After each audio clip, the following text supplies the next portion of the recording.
Good morning, class. Today we will discuss the last topic of the chapter, that is tides. Hope you are enjoying the chapter, and it is very interesting even if you are looking it from the point of view of geography, because science में चीज़ें different होती हैं, as I told you, और geography में different होती हैं. Geography में हम area discuss करते हैं, geography में हम उस चीज़ के depth तक जाते हैं कि ये चीज़ें यहाँ पर क्यों हैं, why they are here, और साइंस में हम उसका एक तरीके से रिज़ल्ट जानने की कोशिश करते हैं, प्रॉपर्टीज़ पढ़ते हैं और उसका डेफिनेशन या उसके बारे में हम उतना पढ़ते हैं. लेकिन यहाँ हमें उसकी नेचुरल जो रीज़न है वो सब चीज़ें पता चलती हैं. So a beautiful topic is going to be started again for you, that is tides. So tides are the rhythmic rise and fall of the ocean water twice in a day. सबसे पहले तो if I tell you in Hindi, it will be very interesting for you, and simultaneously at different videos I am continuously sending for you so that you can easily understand them. तो tides होते क्या हैं, tides हैं क्या? तो tides कई बार आपने देखा होगा कि during the you can say full moon days, और यू कैन से जो आपका मतलब ये the rise and fall of the water is called tides. They can be of two types, like low tides and the high tides. Low and high. वो high क्यों है, लो क्यों है, वी विल डिस्कस दैट. सो ये आपके tides हैं, और tides का आने का रीज़न क्या है, how they occur on the surface of ocean. And after that, क्योंकि अगर ये है तो फिर एक मोमेंट और आती है आपकी, क्योंकि हमें 3 moments we are going to discuss. Firstly we read about the waves. ठीक है, हमने वेव्स पढ़ा. वेव्स में हमने क्या पढ़ा, if you remember, sorry, waves एक तो था आपका वेव, तो वो दैट इज़ डन. अब है आपका टाइड. ठीक है, टाइड के बाद आपका आएगा ocean current. So 3 we are going to be discussed. So let's begin. That is the rhythmic. Rhythmic का मतलब हुआ एक बहुत अच्छा सा नेचर का अपना रिदम, एक संगीत है. That is rise and fall of the ocean water twice in a day. दिन में 2 बार पानी का गिरना और उठना क्या कहलाता है, tide, as I told you. The high tide when the water cover much of the shore. Shore का मतलब यहाँ पर है बीच, ये आपका सी है. ठीक है, ये सी एरिया है. ये जितना कवर करेगा, जितना आगे तक जाएगा इस एरिया को लेके, ठीक है, वो क्या होगा आपका, that is the high tide. Again we can say that this is our coastal region है, और ये आपका सी है. तो ये जितना इसको कवर करेगा वो क्या होगा आपका, that will be of your high tide. And rising the highest level, and it is the low tide when the water falls on its lowest level, recedes from the shore. मतलब जब आपका ये आपका सी है, ठीक है, जितना पानी पीछे पीछे जाएगा, ठीक है, बैक हो रहा जाएगा आपका, तो वो क्या करेगा आपका लो टाइड. ठीक है, और जितना आगे जाएगा, एरोस को हम सामने करेंगे, दैट विल बी और high tide. So the strong gravitational pull exerted by the sun on the moon on the earth's surface causes the high tide. अब ये तीनों हमें याद करने हैं, इसके लिए हमें थोड़ा समझना पड़ेगा. स्ट्रॉन्ग ग्रेविटेशनल, देखिए किसी भी अकेले का फोर्स कोई भी ज़्यादा नहीं होता, लेकिन कोई भी 2 लोग 3 लोग मिलके लगाएंगे तो फोर्स कैसा होगा, ज़्यादा हो जाएगा ना. तो strong gravitational pull exerted by sun and moon.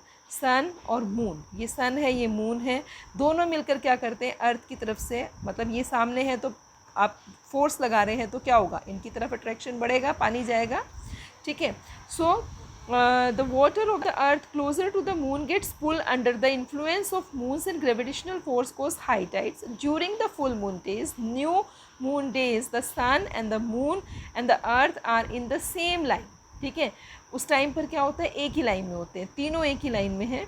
तब क्या होता है, the tides are highest and these tides are called the spring tides.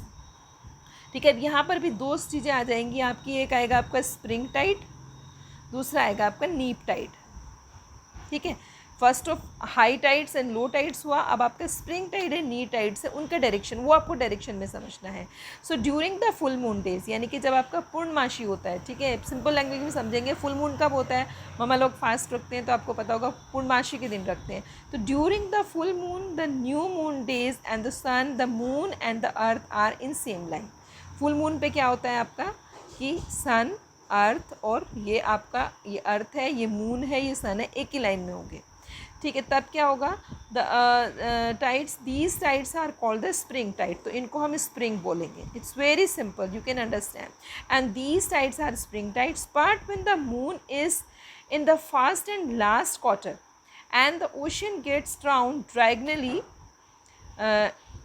diagonally opposed the direction by the gravitational pull of sun moon, resulting the low tides, and these tides are called the neap tides.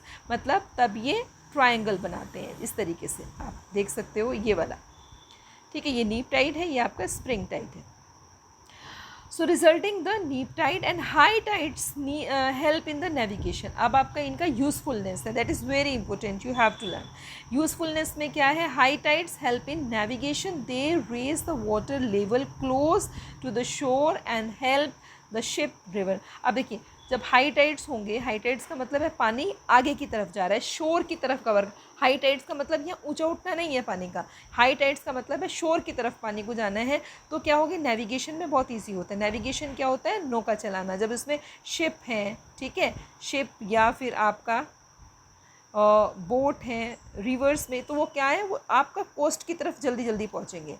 तो it is very useful of to arrive to the coastal region, and this help the ship arrive in the harbour. Harbour का मतलब होता है आपका बंदरगाह या port जो भी बने हैं जहाँ पर का आपका लोडिंग एंड लोडिंग हो रहा है. मटीरियल, मर्चेंट नेवी का आपने नाम में सुना होगा. शिप से जब सामान आता है दूसरे देशों से या हम भेजते हैं, इंपोर्ट एक्सपोर्ट में बहुत ईजी हो जाता है.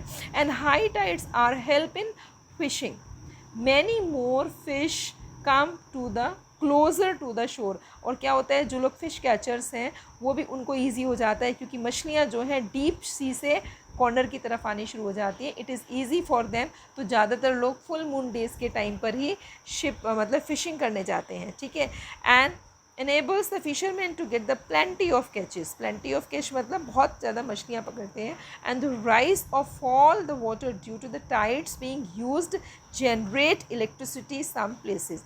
आप easily आप causes बता सकते हैं. नेविगेशन के लिए easy है, फिश कैचिंग के लिए easy है, ठीक है, और फिर उसके इलेक्ट्रिसिटी बनाने के लिए इनका यूज़ होता है. तो 3 uses you can understand by the tides. Now another point is of that is ocean currents. It's a very simple, sorry,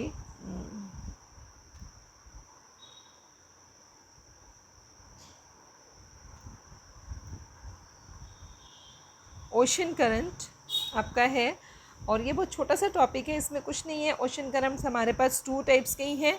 एक आपका है वार्म करंट और दूसरा है आपका कूल करंट, कोल्ड करंट. ठीक है, वार्म और कोल्ड है. तो इनको 2 को हमें पढ़ना है. कैसे पढ़ना है कि जो आपका ट्रॉपिकल इक्वेटर के पास है वो आपकी वार्म करंट है, पोलर के पास है आपकी कूल करंट है.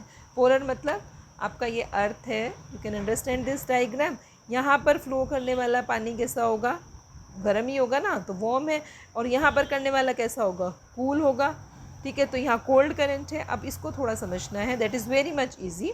सो ocean currents are streams of water flowing constantly ocean surface in definite direction. The ocean currents may be drawn warm and cold, as I told you.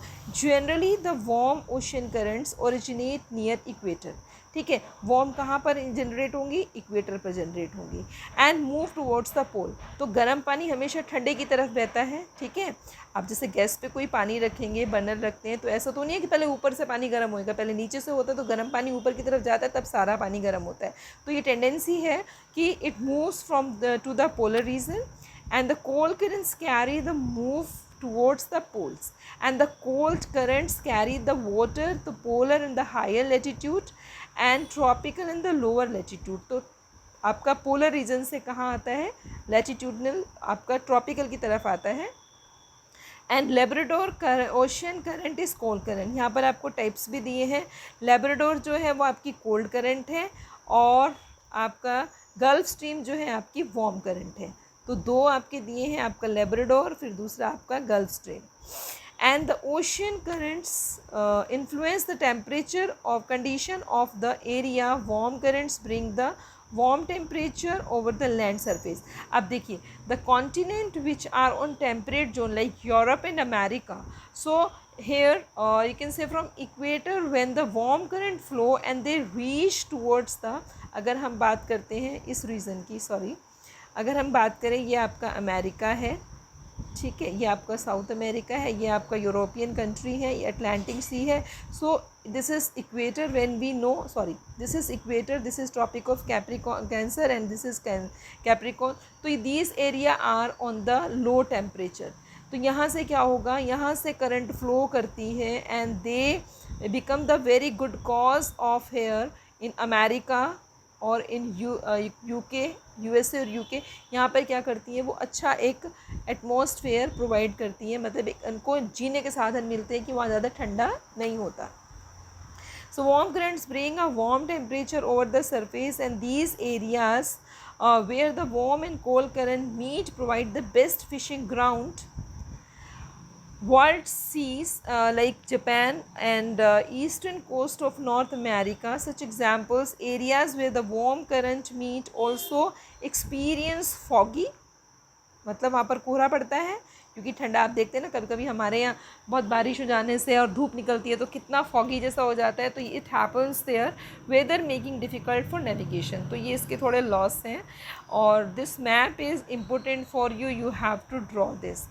So rest of the thing if you want to discuss, we'll discuss in online class. So till this map is important, and try to read this topic clearly and try to understand that red arrows are showing the warm current, blue are showing the cold current. Okay, we leave this video here. Thank you, have a nice day.